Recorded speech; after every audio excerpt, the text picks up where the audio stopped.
is CGTN, China Global Television Network.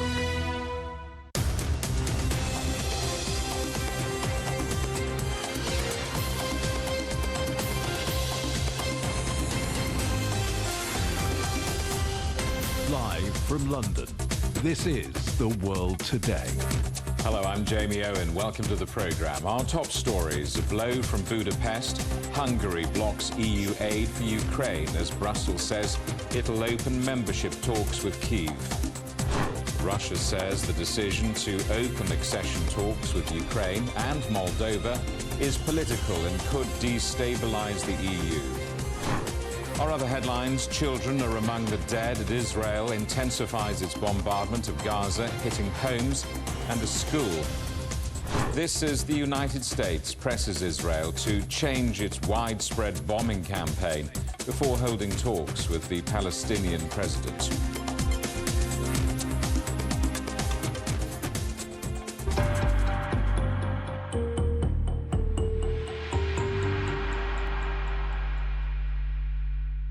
Ukraine's fight against Russia has suffered a major blow after billions of dollars of financial aid from the European Union was blocked.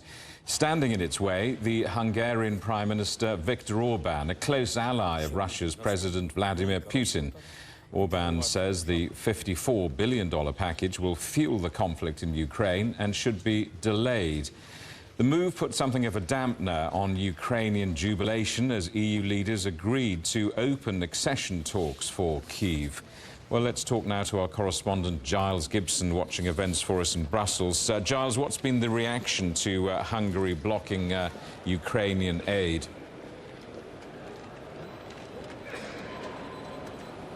Well, Jamie, in the last 30 minutes or so, the summit has wrapped up. In the next few minutes or so, I'm expecting the European Council President, Charles Michel, as well as the European Commission President. This could be them here, actually. I'm just seeing the Spanish Prime Minister, Pedro Sanchez, as well as, the European Commission President, Ursula von der Leyen, and Charles Michel, the European Council President, coming through on their way to host a press conference. So in the next few minutes, we'll get details about exactly what they've agreed at this summit. But in terms of their arrival at this summit at the start of day two, we saw these leaders being very strong in terms of saying that they were trying to reassure the Ukrainians that this next aid package would indeed be approved. We saw Kaja Kallas, the Estonian Prime Minister, saying that Ukraine will not be left without support. And we had a similar message from Charles Michel, the President of the European Council. Take a listen. I want to work with the colleagues in the days to come, in the weeks to come, to prepare that summit that will take place next year, early next year. But I would like to send a positive and a reassuring signal, because we have tools to guarantee that we are reliable and that the Ukrainians can count on our support.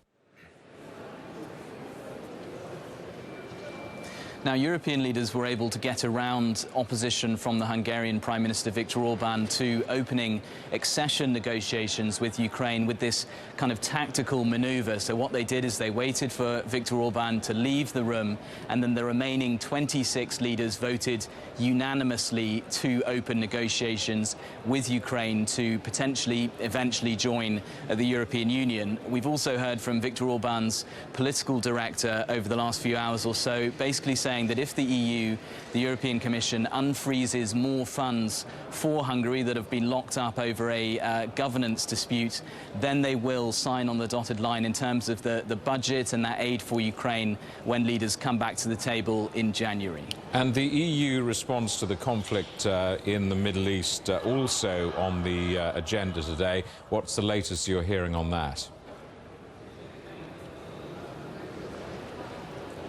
So we've seen very strong calls from the Irish Taoiseach, Leo Varadkar, saying that there needs to be a call from these European leaders for there to be a ceasefire immediately, talking about how civilian casualties in Gaza have just dramatically increased since the last time the European leaders sat around their table here in Brussels at the summit in late October.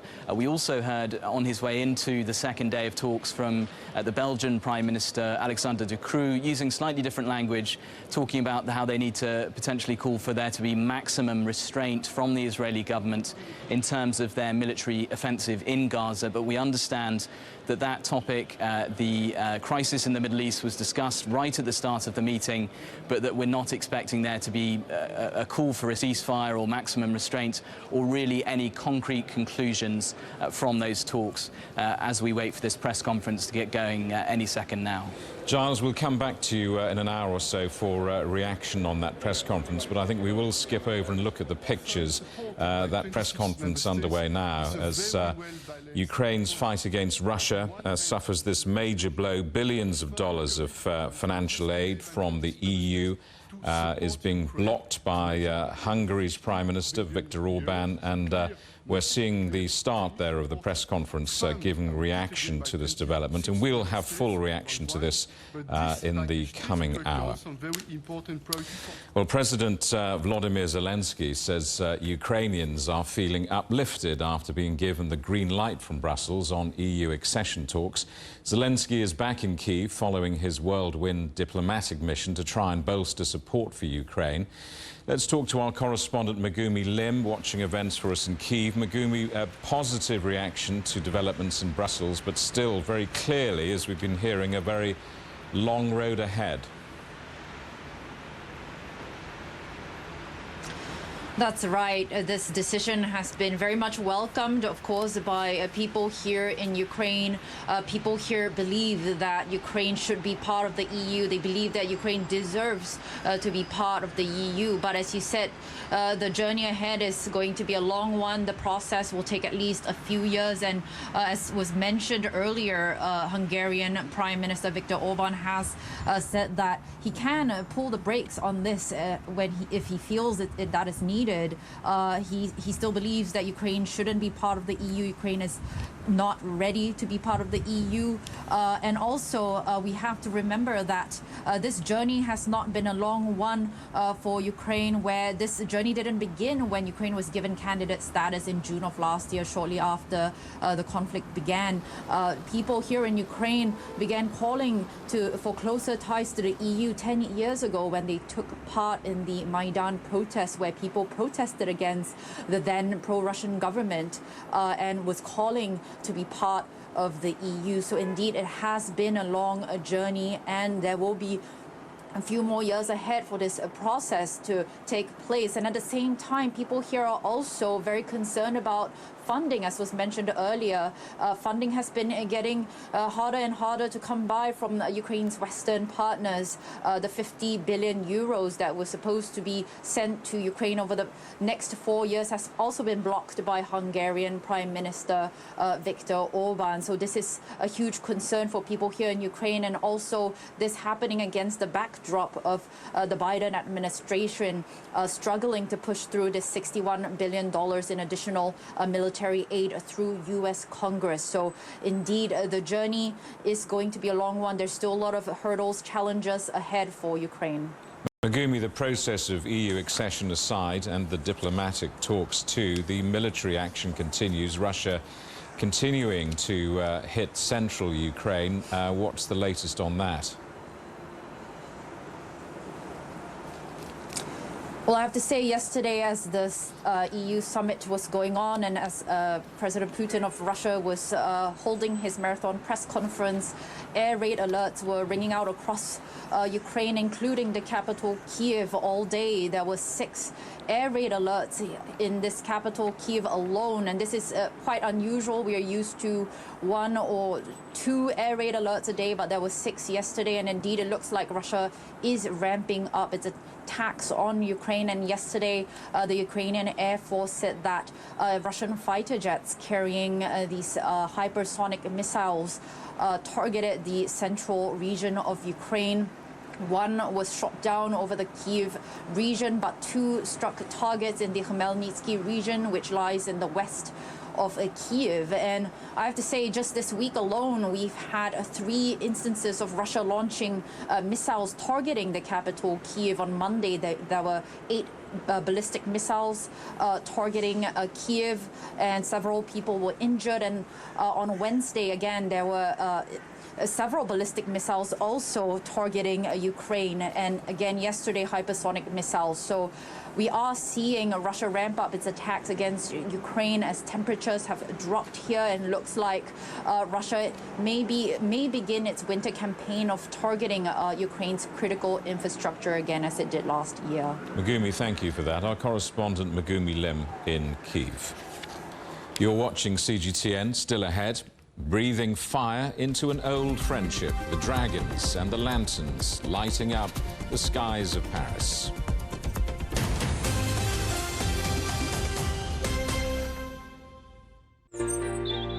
Ever wondered what's the difference between a bear and a bull market? Where are the cash cows? And who are the lame ducks? And what exactly are black swans? Grey rhinos? And unicorn companies? Make sense of it all with Global Business, only on CGTN. I think it should be more global cooperation. I would like to hear more the voice of the developing countries. Globalization has lifted more than 1 billion people out of poverty. The green transition has to happen. It's a necessity. Well, China and the United States are important powers in the world. What unites us is much more than what divides us. And I believe China is committed to this agenda. Join me, Juliet Mann, to set the agenda at these times every weekend on CGTN.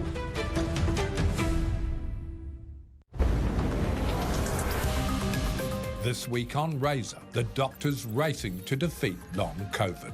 We know that it increases the risk of heart attack, stroke, Parkinsonism, diabetes, blood pressure problems, premature death. We need to use the evidence that we've got and have discussions with patients about the risks versus benefits of certain treatments and offer them those treatments.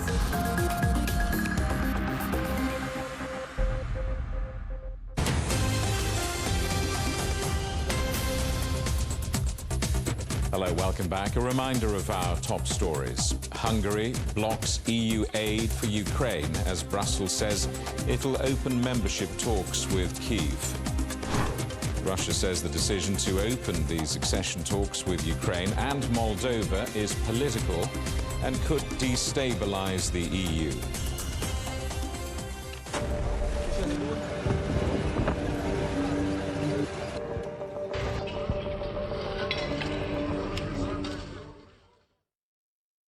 Intense fighting is being reported throughout Gaza as Israeli forces meet stiff resistance from Hamas. It's raised questions about Israel's progress 70 days into this conflict. The United States says it's in intensive talks with Israel to try to move to a targeted intelligence-driven strategy that better protects civilians. Several children are among those killed by the latest strikes, including on a house in Rafah and a school in Khan Yunis. Well, the United Nations has issued another warning about the dire humanitarian situation in Gaza. It says diseases are spreading due to a lack of basic sanitation in severely overcrowded living conditions. The Palestinian Authority leader, Mahmoud Abbas, has told the White House National Security Advisor that the U.S. must intervene to stop attacks on Palestinians. Jake Sullivan travelled to the occupied West Bank to meet Abbas.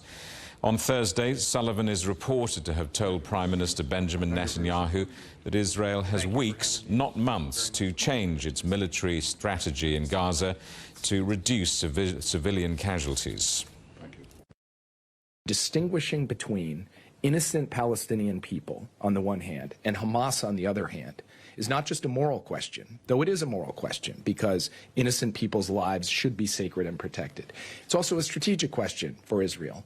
And I think my Israeli counterparts didn't just acknowledge that, they very much indicated that their goal is to try to distinguish between innocent Palestinians and Hamas as we go forward. And we will continue to reiterate both publicly and privately our commitment to the notion that every innocent life should be sacred and should be protected. Well, let's talk to our correspondent, Fung Yilei, who's watching events for us in Tel Aviv. So mounting United States pressure on the Israeli government, how's it being received in Tel Aviv? Well, I should say some key meetings and several statements made by the Israeli government have shed light on how the country is coping with, as you say, the mounting pressure it is facing.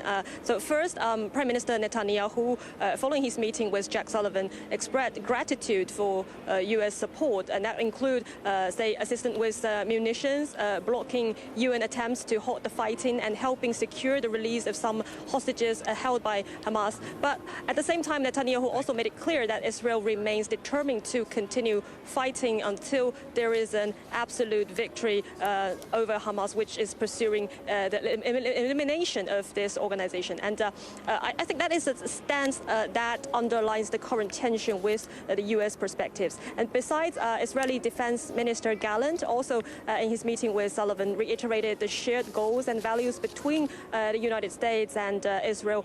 However, he pointed out the complexity of the fight, indicating that this conflict is far from over and could last for months, in his words, to fully dismantle the infrastructures and networks. And meanwhile, we can see the Israeli intelligence and security agencies report that in collaboration with Danish security forces have arrested several terrorists linked to Hamas in Denmark and prevented a potential attack. And that suggests an expanding reach of Hamas, as well as Israel's responding operations, not just in the region, but globally. So I should say the mounting pressure from U.S. is being received by acknowledgement, but firm pushback from Israeli leaders who remain committed to achieving total victory.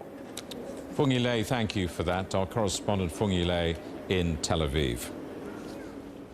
Well, as our correspondent Fung Yilei was mentioning there, 2 people being held in Denmark on suspicion of plotting a terror attack. While police looked for another 4 suspects, 3 people had already been arrested. 1 of them have since been released. On Thursday, 7 people, including 4 alleged Hamas members, were detained in Denmark, Germany and the Netherlands on suspicion of plotting attacks on Jewish institutions across Europe. It's not yet clear if these arrests are linked. At least 1 person has died and another is in a critical condition after a boat carrying 66 people sank off the coast of France. Several people have been taken to hospital while others are recovering in Calais. Searches are continuing by air and sea, with fears that 2 people are still missing. French authorities said the migrants were trying to reach the coast of England. The family of a British teenager missing for 6 years say they're massively relieved after he was found in France. Alex Batty was 11 years old when he disappeared in Spain with his mother and grandfather, who were not his legal guardians. He was found walking near Toulouse and is thought to have been living in a French commune. It's been 6 years since his disappearance. This is a huge moment for Alex, for his family, and for the community in Oldham. The young man and Alex's grandmother spoke on a video call last night, and whilst she is content that this is indeed Alex, we obviously have further checks to do when he returns to the United Kingdom. Cold weather has extended its grip over China, with temperatures plummeting across most of the country. The authorities have limited the flow of traffic in several provinces after vehicles collided on ice. The persistent heavy snow has caused disruption to power and transport in parts of the north. It's expected to drop to below -40 degrees Celsius. Rebecca Welsh will become the first woman to referee an English Premier League match next week. Welsh will take charge of Fulham's game against Burnley on the 23rd of December. The referee's body also announced Sam Allison would become the first black official in 15 years to take charge of a Premier League game later this month. The countdown is on to the 2024 Youth Winter Olympics in South Korea next month. More than 80 countries are sending their top teenage athletes, all vying for gold. Our correspondent Jack Barton reports. Okay. The final preparations for the Youth Winter Olympics, which run for a fortnight in South Korea starting on January 19. Soon, top athletes from around the world, aged 15 to 18, will converge here in Gangwon Province. 1,900 athletes will participate in these games from 80 countries. At just 3 months, preparations for the Games are speedy, thanks to the pre-existing facilities. Competitions will be spread across venues used for the 2018 Winter Olympics, with all ice events held here on the East Coast and the snow events spread across the mountainous areas in and around Pyeongchang. Altogether, about 150,000 foreign visitors, locals and volunteer staff are expected to attend the Games, which are similar to the regular Winter Olympics with some key differences. One is that apart from the opening ceremony, tickets are free. Another is the additional layer of security and safety. There are also additional pressures for the athletes who are still at school. I exercise first and then I study, but when I study after training, it is hard to concentrate because my body is exhausted. There is enormous pressure on these teens. Since it's only a short time, I'm stressed and it's a global competition, so I'm very nervous. Nerves and sacrifices. Young athletes like these hope will lead to the medal podium, which in turn regularly leads to success at the Senior Games. Jack Barton, CGTN, Gangwon Province, South Korea.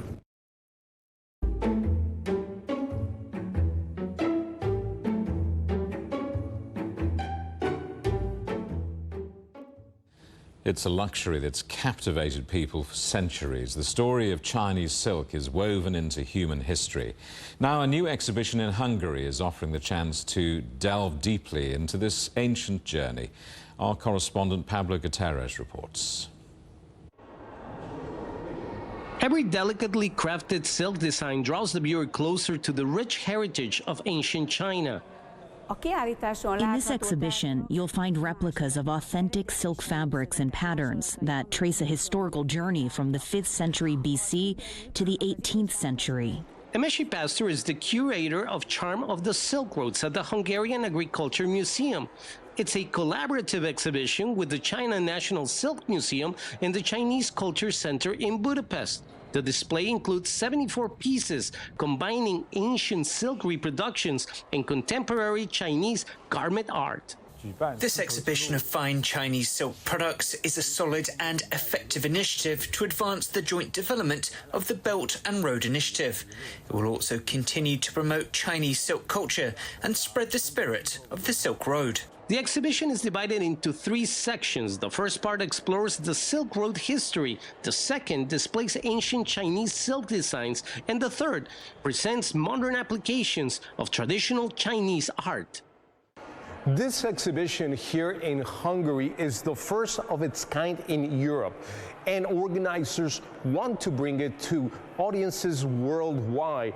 They say through this showcase, the spirit of the Silk Road, emphasizing cultural exchange and cooperation, will endure. Visitors say it's giving them a new perspective on the beauty and the history of silk art. I like the vibrant and cheerful color palette they use.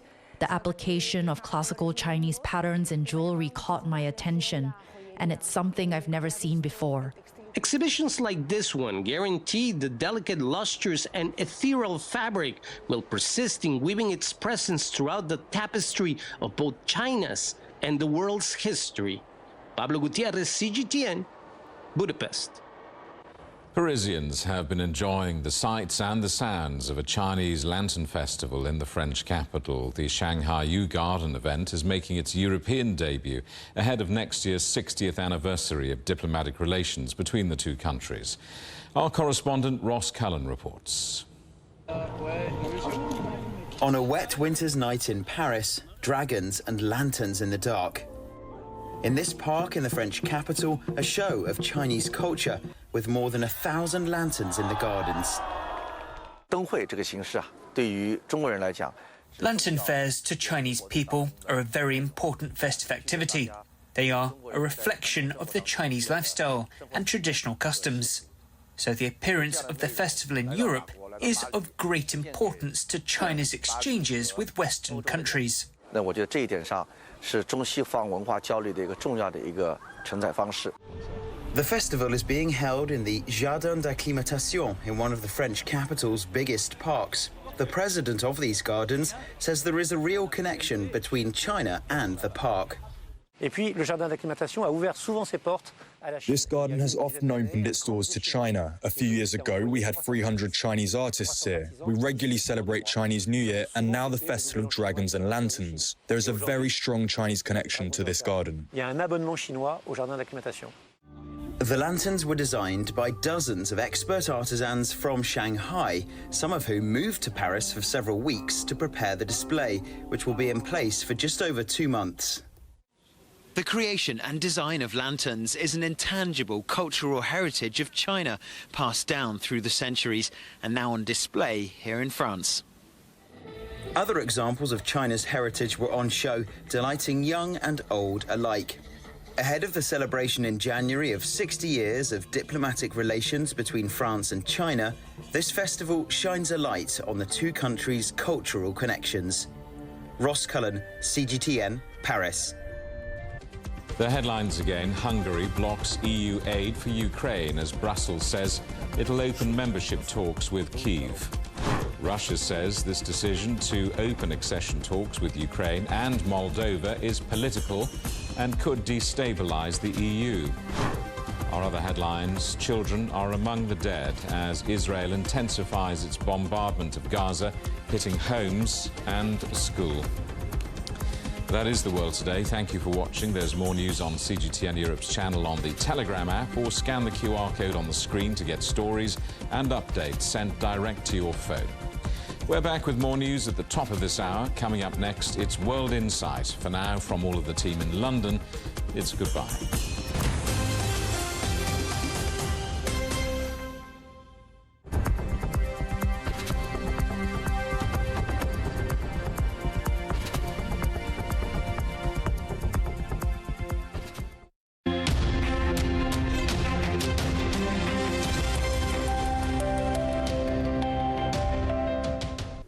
Hello and welcome to Europe's weather forecast. A range of high will push eastward, ready to impact Europe from the west into the east. On the contrary, the low trough will continue to take control of much of Eastern Europe as we get into this weekend and also into early next Monday. So by Saturday, you could have partly sunny sky, lowering chances for much of the west into parts of Central Europe. On the contrary, rainfall, sleet, and even snowfall could be expected in much of Poland, stretching to majority of western Russia and most of Scandinavia over the next 2 days. And now, speaking of the maximum temperature, the warming trend could be felt from the west into the east over this weekend. For instance, daily highs in the city of Copenhagen could go back to 9 with a chance of light rainfall, and 4 to -1 in Stockholm. Both highs and lows will still in the negative readings in Helsinki, moving to Mainz, Kiev, and Moscow on Sunday. You're going to have around 5 for daily highs. Across Western Europe, there could be plenty of sunshine in London on Sunday, 13 to 8, in Paris, 8 to 0. And notice big temperature gap in Madrid, eventually down to Lisbon, daily highs be around 16. That's it for now. Stay tuned for more city forecast.